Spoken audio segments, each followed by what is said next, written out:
where he builds liaisons with local nonprofits and government agencies to advance disability rights, and mobilizes disability activists to engage in intersectional community advocacy. I have known Finn for way longer than I care to admit, and well before any of us even thought that we would ever be in DC. So, welcome here. Siraj Jarrell Johnson, am I pronouncing that right? Yes. Okay. For perhaps the first Awesome. time. Yes. Is a Black non-binary writer and librarian currently living in Philadelphia. Their work as a librarian is focused on providing digital literacy and training to older adults in order to bridge the digital divide. Their writing explores disability as a cyborg identity, the uses of animality, and millennial Afro-pessimism. They will begin a Master's of Fine Arts in Poetry at Columbia University this fall. I hope you enjoy New York, for how much it can stink at times. Greta Martella is the co-founder and executive director of the Trans Lifeline and overall awesome. Ms. Martella has drawn on her own experience with suicidality to create a resource that is able to respond to the needs of the trans community. Ms. Martella also serves on the Consumer and Survivor Committee of the National Suicide Prevention Lifeline. Prior to founding the Trans Lifeline, Ms. Martella worked as a software engineer. And Sonia Renee Taylor is the founder and radical executive officer. I like that job title, actually. It must look really good on business cards. Of The Body Is Not an Apology, an international movement, digital media, and education company committed to radical self-love and body empowerment as the foundational tool for social justice and global transformation. The Body Is Not an Apology reaches over 250,000 people weekly in 140 countries with their content and educational projects. Sonia's work as an award-winning performance poet, activist, speaker, and transformational leader continues to have global reach. She has appeared across the US, New Zealand, Australia, England, Scotland, Sweden, Germany, Canada, and the Netherlands. Sonia and her work has been seen, heard, and read on HBO, BED, MTV, TV One, NPR, PBS, CNN, Oxygen Network, The New York Times, New York Magazine, MSNBC.com, Today.com, Huffington Post, Vogue Australia, Shape.com, Miss Magazine, and many more. She has shared stages with such luminaries such as Carrie Mae Weems, Thester Gates, Harry Belafonte, Dr. Cornel West, Hillary Rodham Clinton, Delayda Miri Baraka, and numerous others. Sonia continues to perform, speak, and facilitate workshops globally. So, round of applause for our panel before we begin. And I guess since that's the order in which we are all sitting, we might as well start with remarks by Siraj. Do I push this back? Yeah. Okay, I was afraid I was going to have to go first. So my opening remarks are called The Queer and Trans Cripple and the Straight Cis Able-Bodied Care Mountain, because that's what my life is. So for a disabled person with a life-altering sickness unto death, as I have, contact with the healthcare system is often compulsory. To opt out comes with big financial repercussions and could cost you your life. Yet these forced interactions are never only about disability.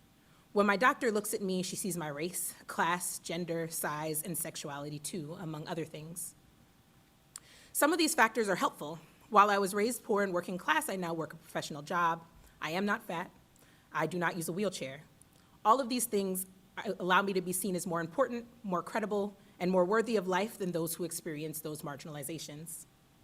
Most of them, though, complicate my care. They conspire to make me easier to kill. As a Black, non-binary trans person who is bisexual and has multiple disabilities, my health and wellness is not always a priority to my doctor. This is a crisis exactly because there is a great danger for multiply marginalized people at our intersections. Like many people with systemic lupus erythematosus, I knew I had lupus many years before any doctor got it together to tell me so. As a poor, Black, uninsured, queer teenager who was out to everybody, my suffering was not important. I would have painful lupus flares, and my friends would rush me to the emergency room. The doctors never really looked that hard, so they never found anything wrong. But the pain continued, and I lost my hair, and I lost the ability to walk without a cane or a limp, and I was always tired, but unfortunately, I was not someone who mattered. After 6 years of asking, I finally got a diagnosis. And that's important because I was in college in Massachusetts, and most importantly, I finally had insurance for the first time. Insurance, like many people are experiencing for the first time through the Affordable Care Act, helped me greatly. It is the reason that I am not dead. Many parts of the act, particularly the part about guaranteed issue, mean that there is less discrimination against disabled people in the insurance pool. More people than ever are insured, but that does not mean that doctors or healthcare systems have demystified their processes, and it doesn't mean that anyone has to treat disabled people who have more contact with the medical industrial complex than anyone else with respect. Although I have been covered by my employer's health insurance program for 2.5 years, I spent the better part of last year unable to access any care. The gender on my insurance was deemed inaccurate, and no doctor would see me, including my rheumatologist. Worse still, I could not change it myself because my insurance company would not allow me to do so. I am still paying bills from that period, even for things that should have been covered. These gatekeepers prevent the lofty dream of near universal health insurance from being realized. There must be trainings for doctors, hospital staff, and insurance companies, with sanctions for noncompliance. Their mistake could cost me my life. What does it cost them? When people are denied access to health care because of their gender identity or perceived gender identity, sexuality or perceived sexuality, it is an act of violence that sits beside the violence disabled, queer, and trans people experience every day. We now know that 40% of Black folks killed by the cops are disabled. What we don't currently know is how many queer and trans folks are killed through denial of care, through neglect of callous doctors, through fear of going to the doctor, through preventable disease. This is yet another war on our communities and is allowed to continue silently and unquestioned. We need an increase in government-sponsored health and wellness programs just for queer and trans people. Anti-smoking, care for people living with addiction, one of the most stigmatized groups of people with disabilities. We need universal health care for trans elders. We need places for trans elders to live. This too is health care. How can a community continue without protecting those among us with the knowledge and the wisdom to help us keep fighting, whose struggles have paved our way for our wins today? Every day, I see my people fall off the sides of the straight, cis, able-bodied care mountain. We are run through by falling rocks and icicles. We are unable to navigate to the top because our paths have been intentionally blocked. Only policymakers are powerful enough, have access to enough resources to remove the debris that blocks our way to care, and it is high time that we got to business.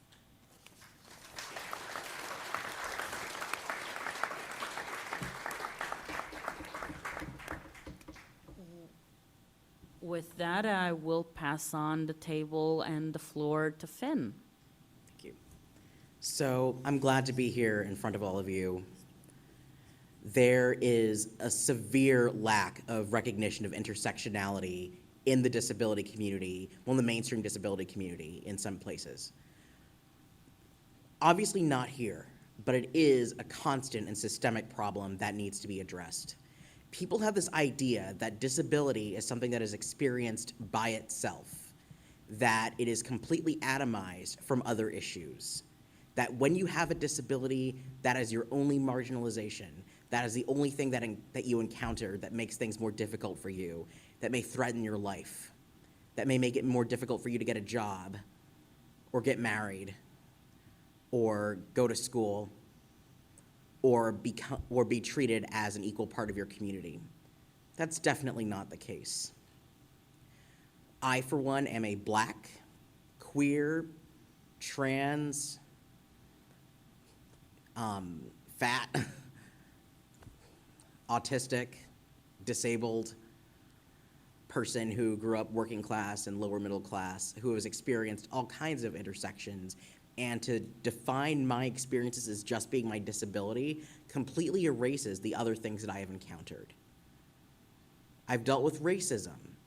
I've, gone to schools where people have sat there calling me racist slurs in a classroom for kids with disabilities. There was a kid that would sit there calling me the N-word. So while I was having my disability accommodated, I was still dealing with racism. I've had unstable housing. I've been homeless. I would be in a shelter for youth that was supposed to be there to help me. But instead, I would be discriminated against for being trans. I would be harassed by cisgender black gay people. So on the one hand, you'd think I'd be able to fit in because of my race and because I was queer, but because I was trans, I was being treated as an outcast. And this was in San Francisco, surprisingly enough.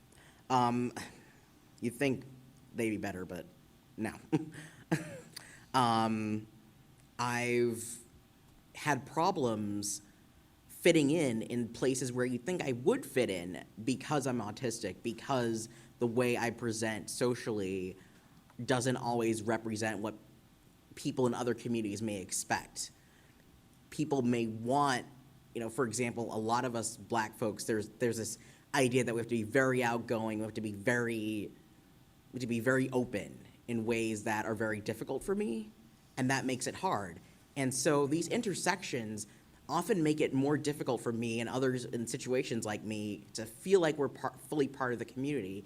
And as advocates, as policymakers, as allies, as other members of the communities that I and other people like me belong to, we need to recognize that you can't dismiss people. You can't create this situation where people feel like outcasts just because of who they are and because they experience more than one thing at a specific time. We need to listen. We need to pay attention to the experiences of those of us who have multiply marginalized identities. And that listening can take several different forms. You can go online and read our accounts and on blogs and Facebook pages and Twitter. You can talk to us in person, read books, support us. Make sure that our voices are being heard, because you can't have disability justice without intersectionality.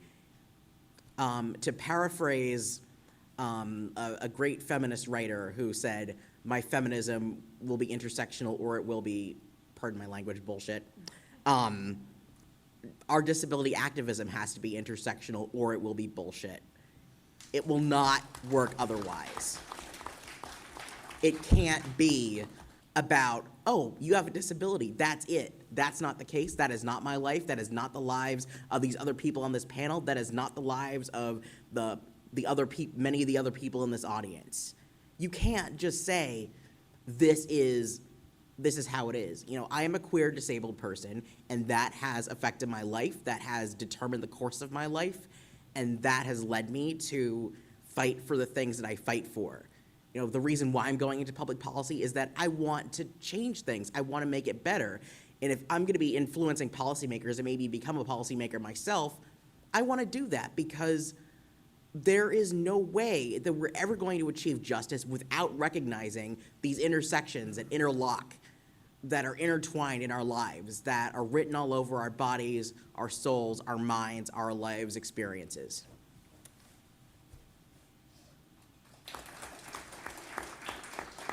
Thank you. And I would pass it to Greta Gustava Martella.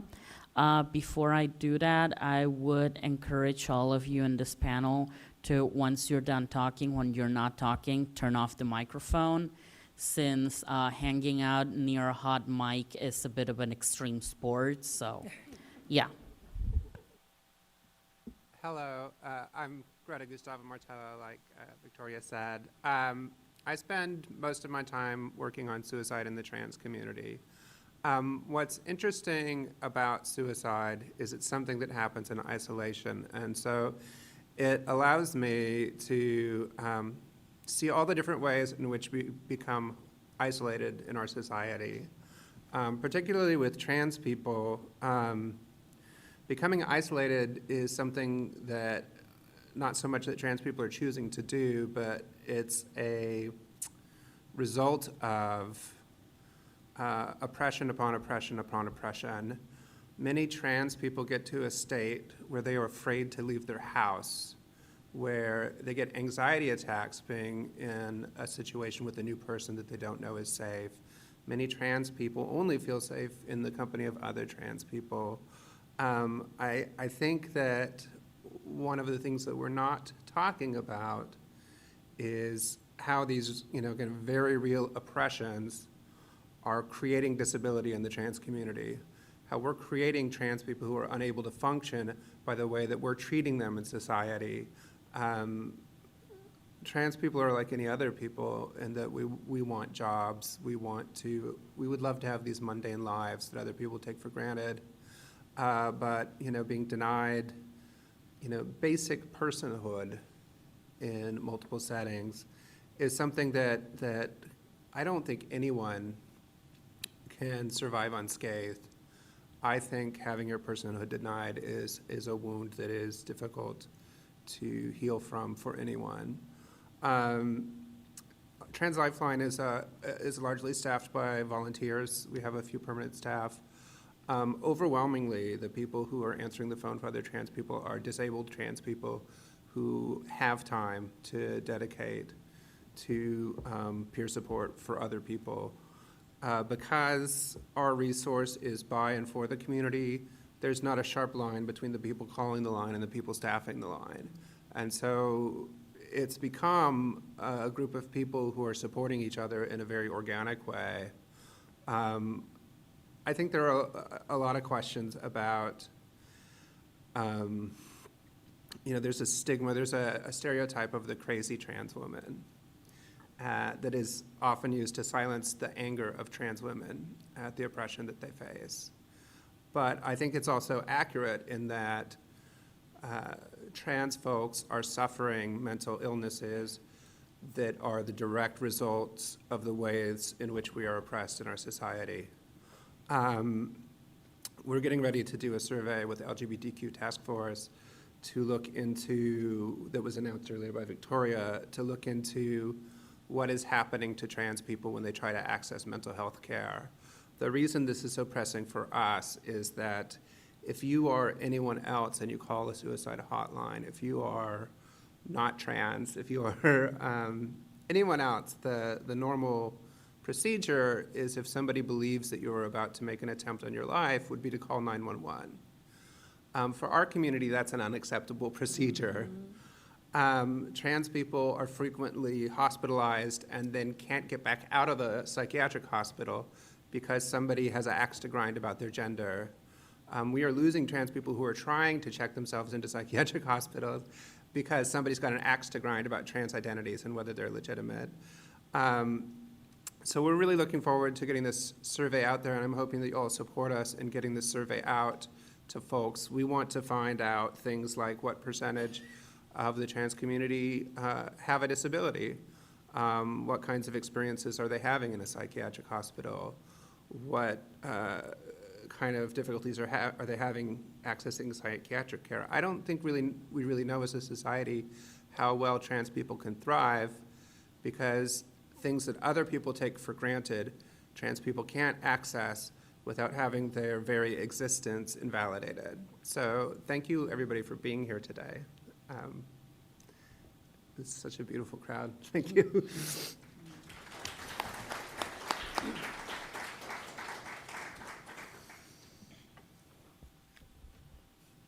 Sonia?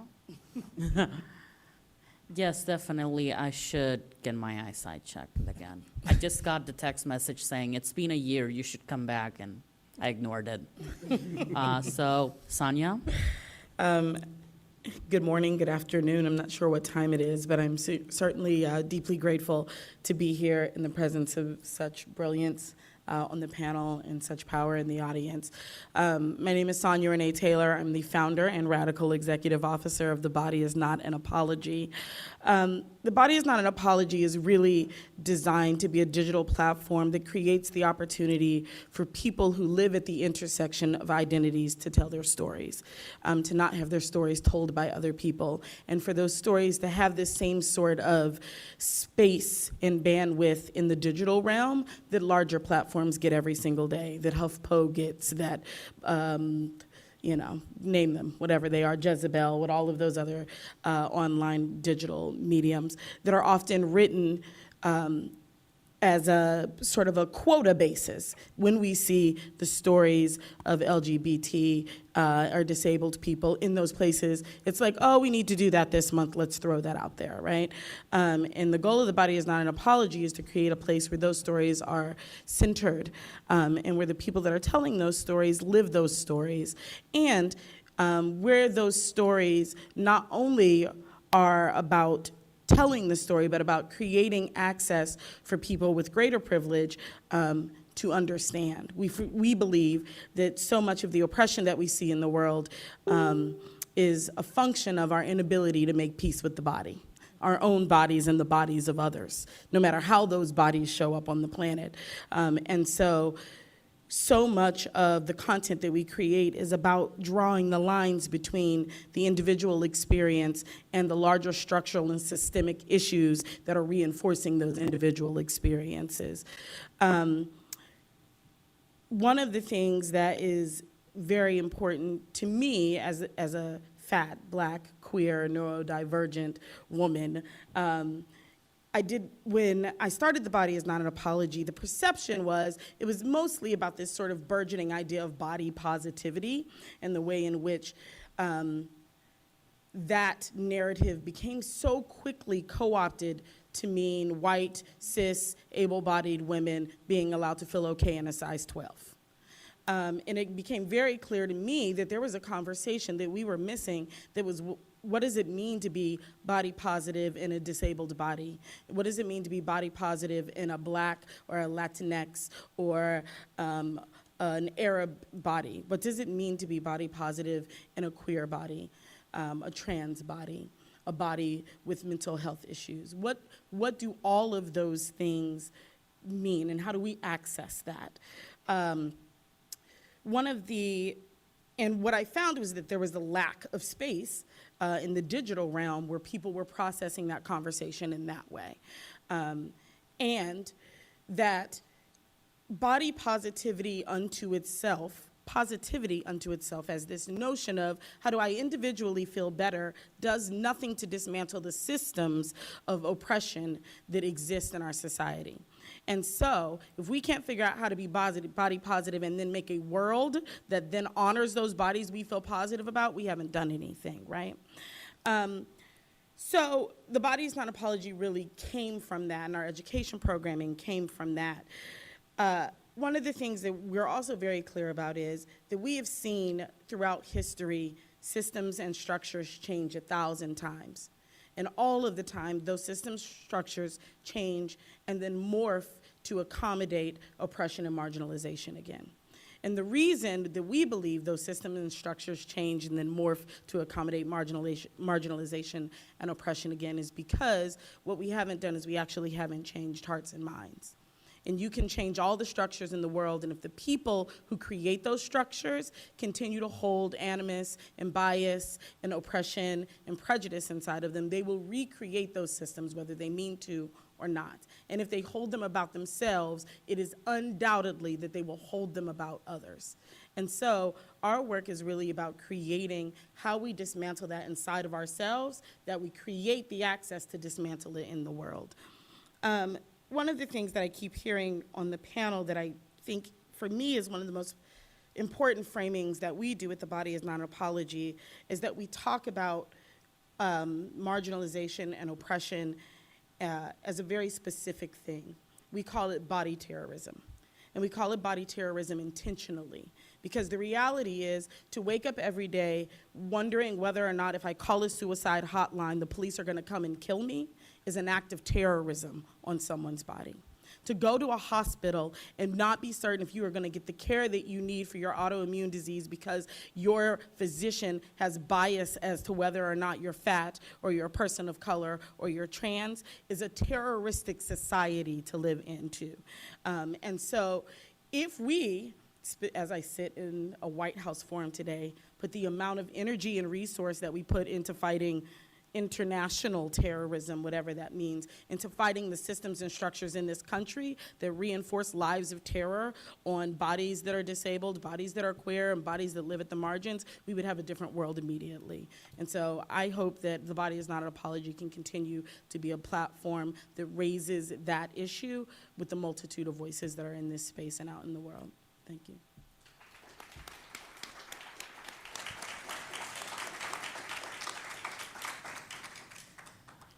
Mayan? Thanks. I'm Mayan. I work at the National Center for Transgender Equality. It is a huge honor to be sharing this space with all of these incredible co-panelists and with all of you as well. I joined the National Center for Transgender Equality a few months ago, and just in the time that I've been here, we have seen this explosion of visibility for trans people, and then with that, this enormous amount of backlash.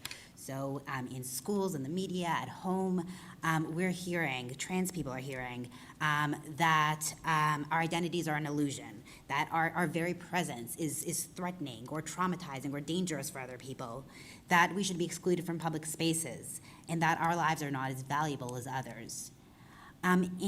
Speaking for someone who works in the trans advocacy movement, I think that a lot of times we don't talk enough, as some of my co-panelists have mentioned, we don't talk enough about how this kind of rhetoric and this kind of discrimination has a different impact on trans people of color, on trans disabled people, on other people who are already under attack because of other aspects of who they are.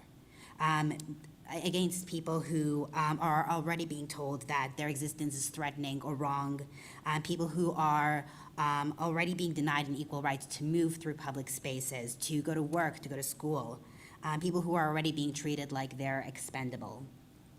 And I think that spaces like these are just so important because they allow us to have these conversations and allow us to recognize what we as queer and trans disabled people are already doing and what we can do more to assert our right to exist. In the trans autistic community, and there is an enormous trans autistic community, these conversations have already been happening for a long time and have been led and shaped by an incredible number of trans autistic people, several of whom are in this room.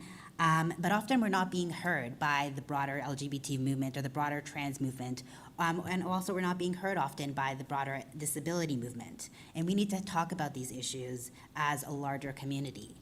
We need to talk about the ways, for example, that myths about autistic people's abilities and identities and skepticism about trans people's genders are routinely used against trans autistic people. Who are so often told that we can't understand our gender, we cannot make decisions about our bodies because we're autistic. We need to talk about the ways that trans autistic people are denied basic autonomy, often by family members, often by medical professionals, to make decisions about how we look or express our gender or about what kind of care we want or we don't want. We need to talk about the ways that trans and gender nonconforming people, trans and gender nonconforming autistic people rather, especially trans autistic people of color, are doubly or triply sometimes impacted by this epidemic of police brutality, mass incarceration, and the school to prison pipeline. And we need to talk about what it means to be autistic and trans in a world where both trans and disabled people are facing horrific levels of violence and abuse in and out of the home, often by the people that we're supposed to be able to trust the most. I'm proud of the work that the trans autistic community, that other queer and trans disability communities have been doing to fight these injustices. And I'm so glad we're all here to elevate that work and take it to the next level.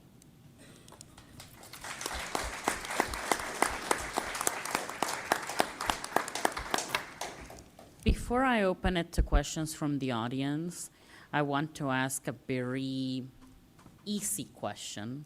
Just kidding. I would never ask an easy question here. What does intersectionality mean to all of you?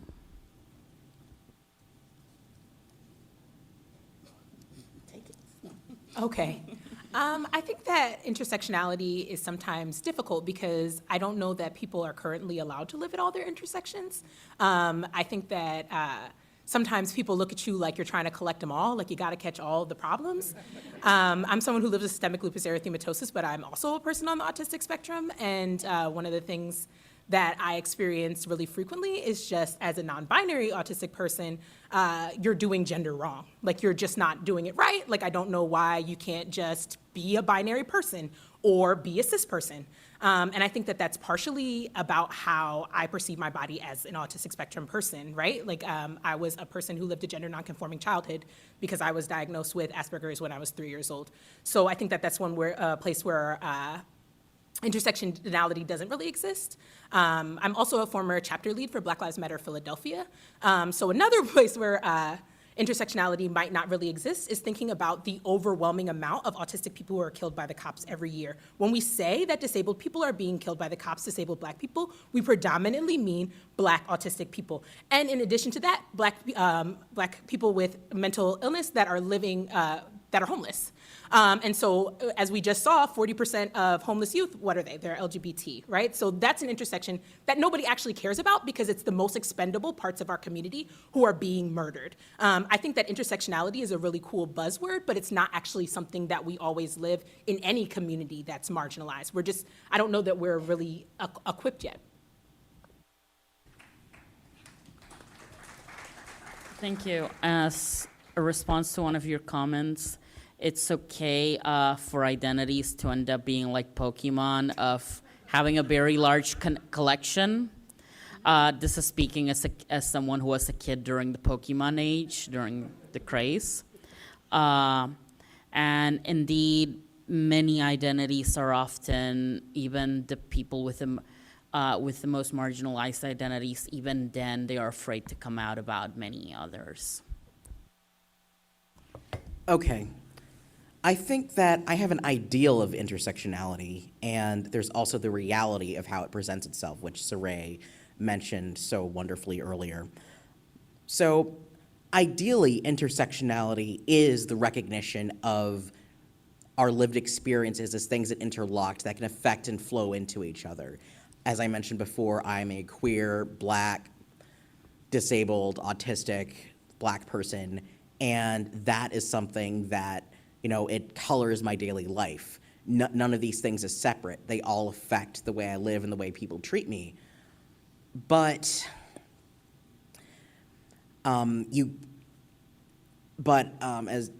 they don't, in reality, when I'm interacting with people, they may only see one thing. They may not see it as intersectional. But philosophically, intersectionality is, as I said, the recognition that those issues do intersect, that they don't exist in a vacuum.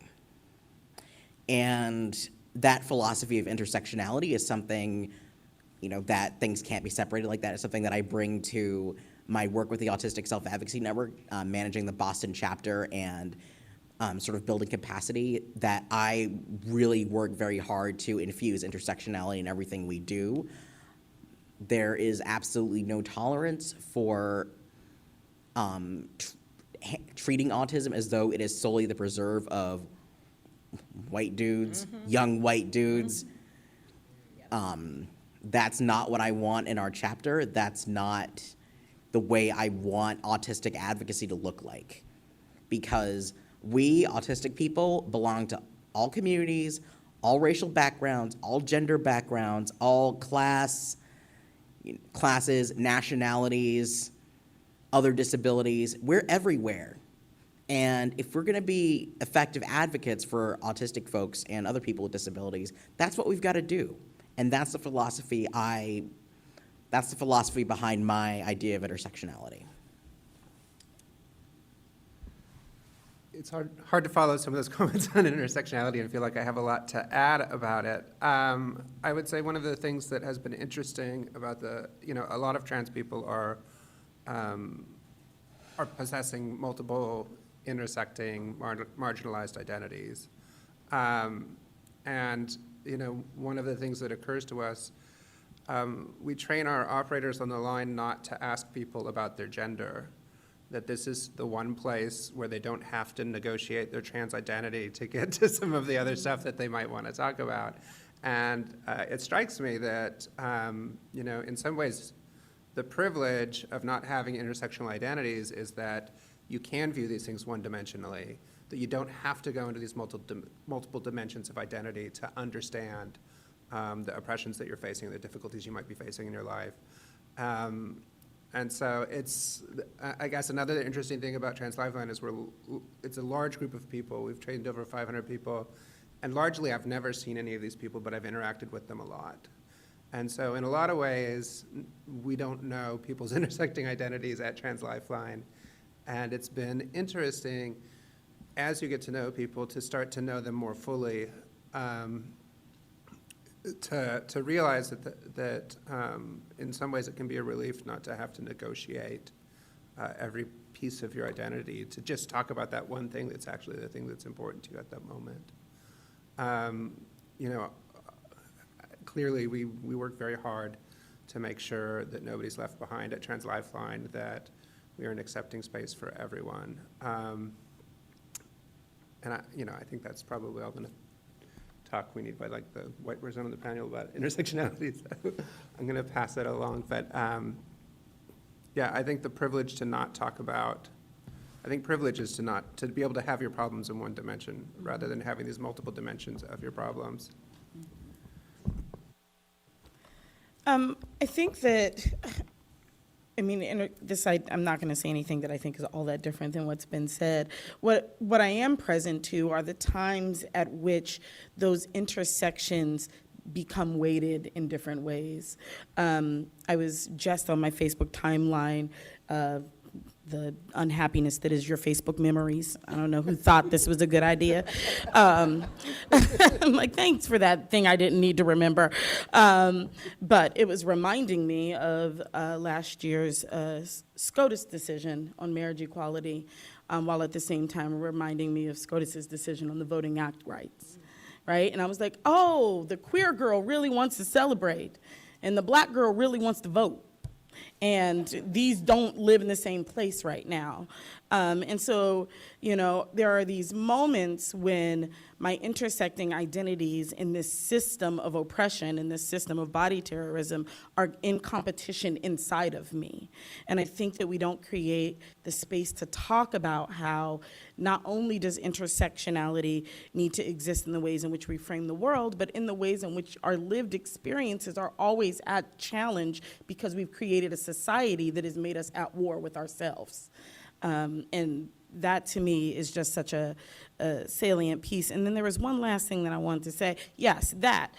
Part of the reason I think we would be so much further in the world just in addressing all of the issues of marginalization and oppression if we attacked each problem that showed up from an intersectional lens. My brain is always saying, if we could figure out how to make sure that the queer, Black, Latinx, trans, undocumented youth got access to that, we can make sure everybody could. And so what would it look like to be asking those questions on a regular basis from a lens that includes all of the ways in which people show up on the planet? So I'm going to second a lot of what's being said on the panel. I'm personally a little suspicious, a little wary of using the term intersectionality, just because a lot of times in practice, what it means is like, here comes your LGBT status and here comes your disability, and they just kind of intersect, and we're just going to talk about your identity as if it's sort of you just sort of add one and add the other, and this is what your experience is like.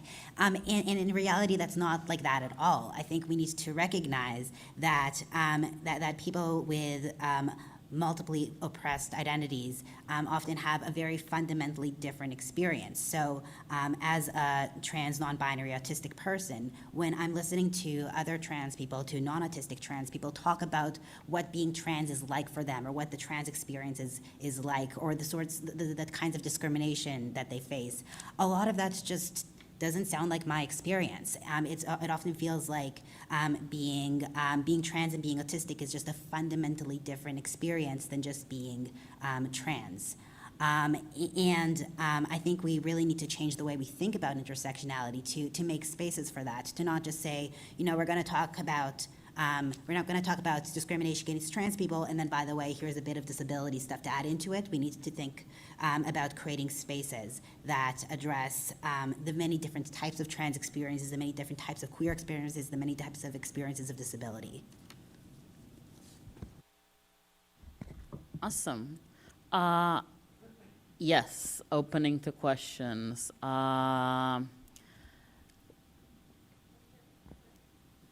Lydia. Hi, I'm Lydia Brown, and I love everything that all of you have said. I am so excited about the awesome, fabulous power that is in this room right now. But I want to pose a question to each of you as activists, as organizers, as scholars, as leaders in our multiple communities. How can we get over we're talking about, what about the people who live at the most impacted sets of oppression? And we have this habit in movements of, as someone, I don't remember who it was writing about this, leading with our oppressed identities, which is so important when we're constantly erased, when I'm erased as being both a trans and autistic person and a person of color, but specifically an East Asian person of color. We lead with our oppressed identities, but we're forgetting the enormous amount of privilege that every one of us in this room is in the White House right now. That is an enormous amount of privilege. Even those of us who are in this room who are more impacted than others in this room in different ways still attained some amount of social capital and privilege to be here. We're able to communicate using verbal speech, at least temporarily, for purposes of being in this room. And that means that we're, by and large, talking about folks that sometimes share identities with us, many identities or experiences, but might not. Some folks in here may have been formerly homeless, currently homeless, intermittently, precariously housed, formerly incarcerated, currently undocumented. Actually, I don't know if undocumented people are able to get past the waves form, not information I have. But regardless of the other experiences that we each have, we're not acknowledging in the movements that we create, in the communities that we create, even if an organization is led entirely by QTPOC, an organization is led entirely by disabled people of color, who had the social capital and the privilege to make it to that space? Who has the social capital to throw around words like intersectionality or being trans? Like, who are the people who don't have the words to describe their experience, but they know who they are? Like, what are we able to do to leverage both our experiences as, in many cases, multiply oppressed people, but also people who have education privilege, whether or not we got the college degree? But those of us who have linguistic privilege, because we're able to communicate with each other right now, who have some amount of minimal respectability privilege that we're in this room, to actually bring in the people who don't have those privileges so that they're in this conversation, not me, not the person who's currently working toward a graduate degree like a couple of you are, not the person who has been able to speak at multiple events like most of us have that are in here right now. Like, what do we do for the friend of mine who is a trans woman? She's autistic. She is non-speaking by and large. When she does speak, she doesn't speak in a way that most people understand her verbal communication. She's under guardianship, she's in a group home, and she's literally prevented from even going to an LGBTQ event because her legal guardians are anti-queer and anti-trans. So never even mind access to gender-affirming care, never even mind access to legal name changing or changing the gender marker on her identification documents. She can't even meet up with other LGBTQ people without, like, the one staff person who is sympathetic to this situation sneaking her out of the group home to go to an LGBTQ space. What about the other friend of mine who is a trans person of color, multiply disabled and chronically ill, who's homeless? What can we do to leverage our privilege to address the issues affecting not us, and to acknowledge our privilege in these conversations, not just our oppressions? Okay, who wants to take Lydia's question? I'm happy to talk about this.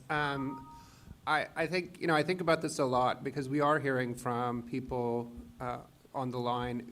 We get people calling us on the line, actually specifically like your friend's situation, who's people who are unable to transition because their guardians are transphobic, or, I mean, these are problems, like, when I hear what the problems they're having are, like, I don't even know how to begin to solve that problem.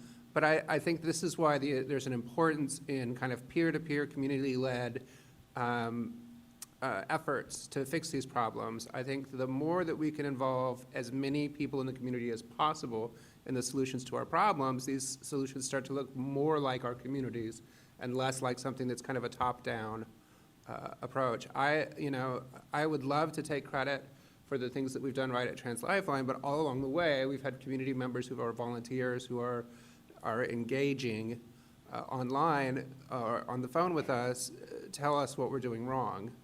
And, and I do also think that, part of the reason I'm here is that when I did transition, I acknowledged my own privilege. I was sharply aware of how privileged I was compared to other trans women. I was a software engineer in San Francisco. I had this big salary, I had access to health care, and I felt a responsibility that I have to do something with all this privilege, not just go home and watch Netflix. And so I think that we need to view folks in the community who have resources. I think they owe something to the community to contribute those resources back to the community, to try to, lift everyone up. And, it can be, I don't think it's helpful to anyone to just sit at home and feel guilty about the level of privilege that you have. I think it's helpful to join a board or to donate or whatever privilege you have to find a way to leverage it to lift everybody up. That's my way of thinking about how we get there. But the community is definitely where everything has to come from. We have to disabuse ourselves of these top-down notions that we're going to have these leaders who are going to tell us how to fix everything. The solutions have to come from the community, and we have to be listening to the community, and we have to involve the community, and we need grassroots efforts, not just policy efforts. I'd like to add something as well, just very briefly.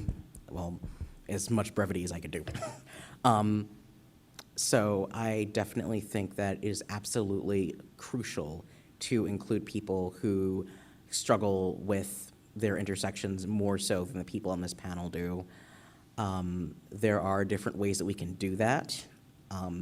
For example, we can engage in education of people, service providers who work with people who are more systemically marginalized. For example, educating people who work with, homeless services, people who work in clinics that are often used by people who use Medicaid vouchers. We can talk to people who like lawyers who serve as legal guardians for people with disabilities, foster homes, those kinds of things. There are definitely concrete ways that we can achieve that kind of inclusion or at least make steps in that direction. Yeah, very briefly, like I said, I'm a person with systemic lupus erythematosus. Most of the people who die from systemic lupus erythematosus are Black women, right? So it is the kind of disease that's definitely impacting the Black community in a really disproportionate way, and also other communities of color. And I think that to what the person in the green tunic said, we have to agitate. Like there's no way around it. Like it's great to be at the White House. Like I literally never thought in my life, but here I am. And the only thing that I can really take away from it is we do have to agitate. I work at the only lending library in America specifically devoted to HIV and AIDS, called the AIDS Library in Philadelphia. And one thing I know is that every single chronically ill person owes an incredible debt to the AIDS activists of the 80s and 90s. There's no question that without that organizing and agitating, without the die-ins, that we would not be here today to have this conversation. And it's time. It's high time. I mean, the price of the lupus medication, there are no medications for lupus. We use other people's medications. Increased so drastically, we don't even think of that as how many people died from that, right? Like how many people are no longer here just because you increased the medication, you had no way to regulate it, right? It's great to talk to folks who already know, but it's better to come to their door and tell them what's up. Just to add really quickly that I think part of the way that we get to what it is you're talking about is that we also can't be in these spaces without a class analysis. We can't be in these spaces without thinking about the ways in which our economic systems further the oppressions of bodies, right? And so one of the things that try to be really committed to is that when I'm speaking on a panel, I ask myself, am I the right person to be speaking on this panel? And the truth was I questioned that even in the request to be here today. But because I believe that the body is not an apology, represents something that's so much bigger than me, I felt like sure. But regularly, when in a position of privilege, I ask myself, am I the right person? And who is the person who wouldn't get this opportunity, who should be up here? And then I relinquish the opportunity to that person. And I think the more that we do that, the more that we'll see those voices also being in these spaces. Because part of it is it's got to be a bit of a bait and switch, right? The system doesn't want those people at the table. So us with access need to hold the door open and say, come on in. And I think the more that we do that, the more we'll begin to see how those things change. Hi, my name's Andy. I recently moved here for a federal position as a policy advisor, and I identify as a gay Latino male that grew up in foster care and made it all the way to DC. So, wow. And I do recognize that I'm really privileged because I, like one of the panelists said, and several people in the room said, I never thought I'd be sitting in the White House for any reason whatsoever. And I never thought I would see LGBTQ and disability in the same hashtag ever on a national level. So that really means a lot to me. One of the things I think we need to talk about, though, is physical accessibility in the LGBT community. I came from Los Angeles, where things in the LGBT community were fairly accessible. And I came to the East Coast, I went to New York, and I came to Washington, and then everybody was like, oh, that's just the East Coast. Deal with the inaccessibility, deal with the fact that you can't get in the building. We can't work together if people can't get in the damn building to work with those individuals. And I can't, I don't want to live in a society where my friends have to lift me in and out of a building just to spend time with them. That is something that we need to address, and I hope people of the LGBTQ community are here and hearing me. We need physical access into your buildings, and you guys need to be at the forefront of this, please. Thank you.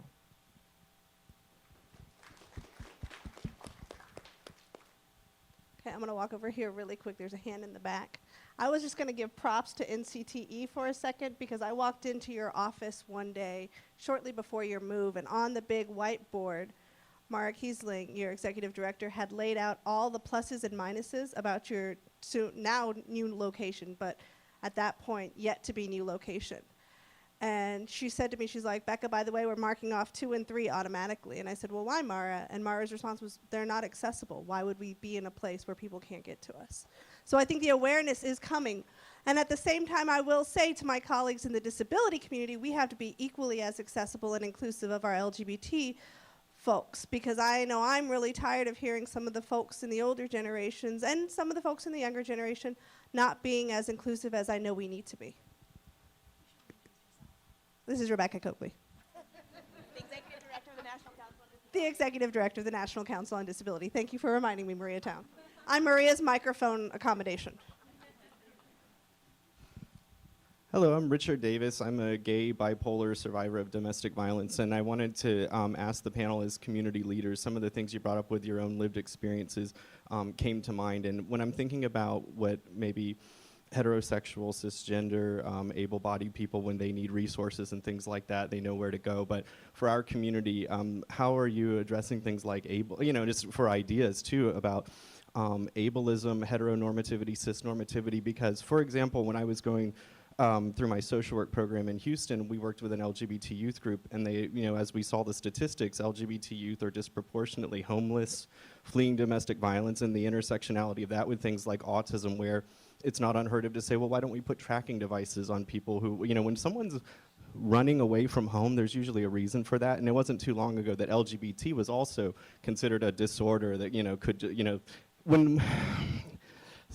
one of the things that's coming to mind about that, though, is in a lot of conservative communities, it's usually faith-based organizations, and to their credit, doing a lot of great work. But when someone who is transgender comes in and they're asked, well, hey, we split by gender, what's your your biological sex, and that's the identity they're stuck with. They're not affirming that. And so as a community talking about LGBTQ and disability issues and things, there are so many things that come to mind with youth who are running away from home, and ageism and how that factors in, and whether or not they're taken seriously. And when they come to a place that doesn't affirm them, what gets blamed? Oh, well, it's because you're gay. Oh, well, it's because you're transgender. Oh, well, it must be because of the autism and things like that.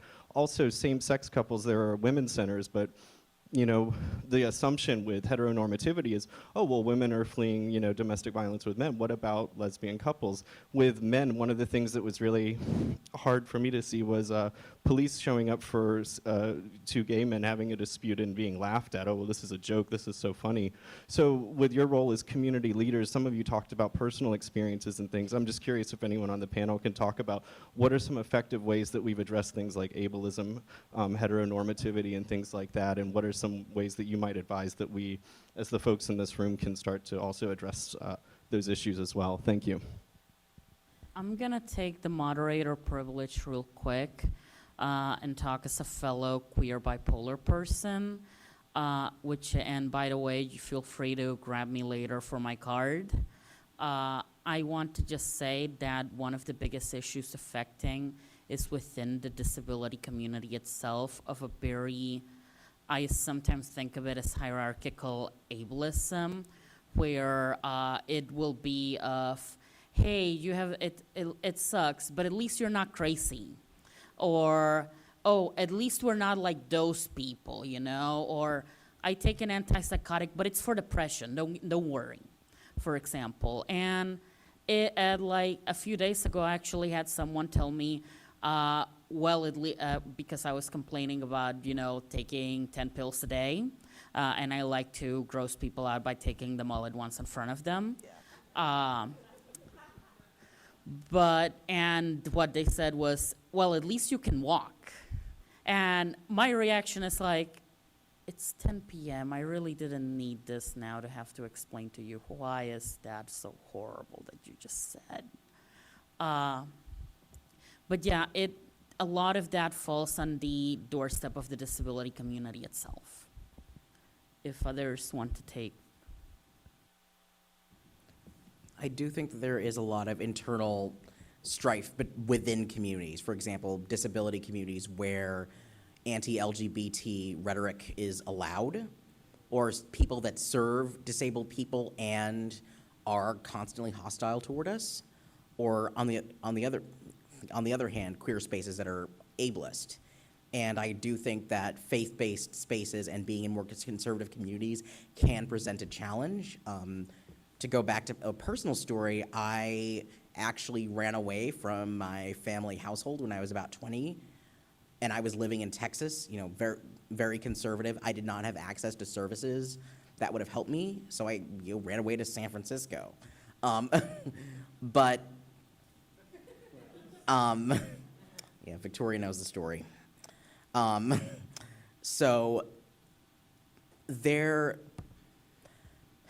But people should not have to go that far away just to get the services they need. I think there needs to be some way to try to communicate with organizations that might be more receptive to accept people for their sexual orientation or gender identity or romantic orientation or whatever it may be for that person. I also think that it's probably a good idea to start organizations that can fill those gaps that those current conservative organizations can't, because there's such a crisis, because there are so many of us who have had to flee their homes or have been kicked out of their homes or have been deprived, you know, membership in their community just because of who we happen to be or who we happen to love or whatever our abilities or disabilities may be. And that is absolutely crucial. Thank you for bringing that up. One thing I want to really quickly mention about that is this: I want to dispel this idea that there are places where services are accessible to everyone. Because I'm in Chicago and we have laws protecting access, for instance, access to shelters for trans women, and yet I still have trans women on my couch because they're getting kicked out of these shelters. And so all it takes is one bigot in that entire organization to disenfranchise someone, and particularly particularly trans women are having a very difficult time accessing any services anywhere.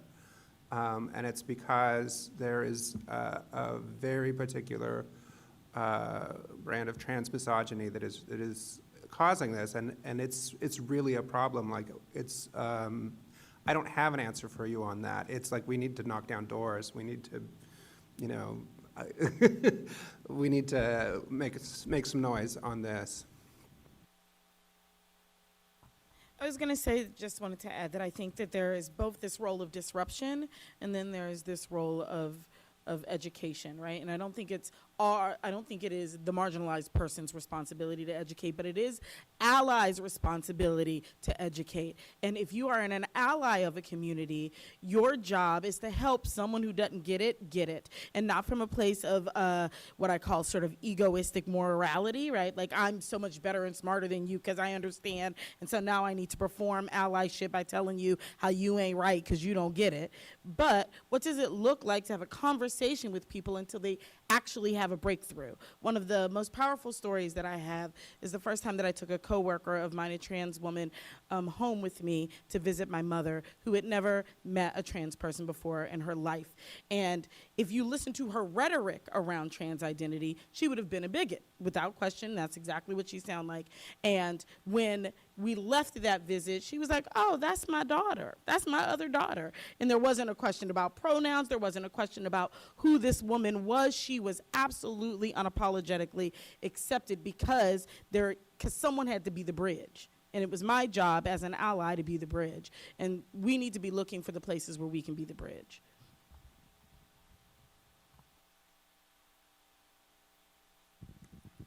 I don't know how much time we have. Okay, 2 more questions. And I know all of us are people who love the sound of our own voices. I am one of those. So let's keep it concise so that others can also talk. Okay, sure. My name is Angel Hernandez. I'm the facilitator of LGBT 50+ initiative with the AARP in Puerto Rico. And also, I'm with Positively Health Initiative. And also, we are part of the scientific committee within the ACTG network doing HIV and AIDS research to things. I like what people are saying about developing leadership from the grassroots, because we are privileged to be here. We were having this discussion if an American man or a gay Latino man will be here representing the HIV clinical research community, and we decided together that will be me and Monique. And also, we understand that leadership, our privilege, have to focus on the people, on the street, on the communities, because I'm a believer on that, just to develop leadership within those people who don't have the privilege to be here with us. Also, I think was the lady next to you, Victoria, who mentioned the elders. I appreciate that. And the last person on the table who mentioned about just being persons, not talking about our intersectionalities, just being persons. And those are the issues that we need to rise. Also, concerning research, we need more transgender people to get involved within the HIV and AIDS research. We have a lot of people from the transgender populations, and we need more of you together with us. Thank you. Before I pass on the question, I'd just like to remind, if you're referring to Saray, they use they pronouns, if I'm not mistaken. Thank you. You're not mistaken. So, if anyone wants to talk, Hi, I think I'm supposed to introduce myself. So I'm Julia Bascom. I'm the Deputy Executive Director for the Autistic Self-Advocacy Network. A bunch of people have said a bunch of things I wanted to ask about. I really appreciate the focus here on talking about healthcare. I don't know how you can get more direct about violence than talking about the consequences of inadequate healthcare and healthcare that's been denied. In this limited time, I wanted to ask a question about special education specifically. I know that certainly the things I've observed are not unique, but I frequently see students who have behavior plans emphasizing gender conformity. It's really common in some of the therapies that autistic kids go through, especially when we're young, to be taught to sort things and to sort boy from girl, and you can tell it's the boy because he has the short hair and so on and so forth. I don't really see the LGBT community being involved in a lot of these conversations about special education and about students in special education, especially students with significant intellectual disabilities and communication disabilities. And I'd just really like to hear if you have thoughts about how we can go about changing that. That's such a great question. As a young person, I was put in anger management instead of any kind of thing like that. So, which is, I'm pretty sure, very common for poor Black people who are autistic, right? So it's like, actually, you know, like whatever's going on for you in classrooms, with you being overwhelmed, that's not the problem. The problem is that you keep on having these meltdowns and you scare the other students and you might bite someone. And I know that that is definitely like framing that comes from parents. And I think that it reifies the fact that we don't listen to people with intellectual disabilities and assume that people who are autistic and also have intellectual disabilities, who are the most discriminated against kind of autistic people, right? Like, there's no question. Those are the people, those are autistic people who are being killed in the streets, you know? Even though autistic people who don't have intellectual disabilities have other problems, specifically with suicide, we know that it is autistic people with intellectual disabilities who are experiencing the kind of denials of care, especially transition-related care and LGBT care. I wonder, though, you know, someone brought up before about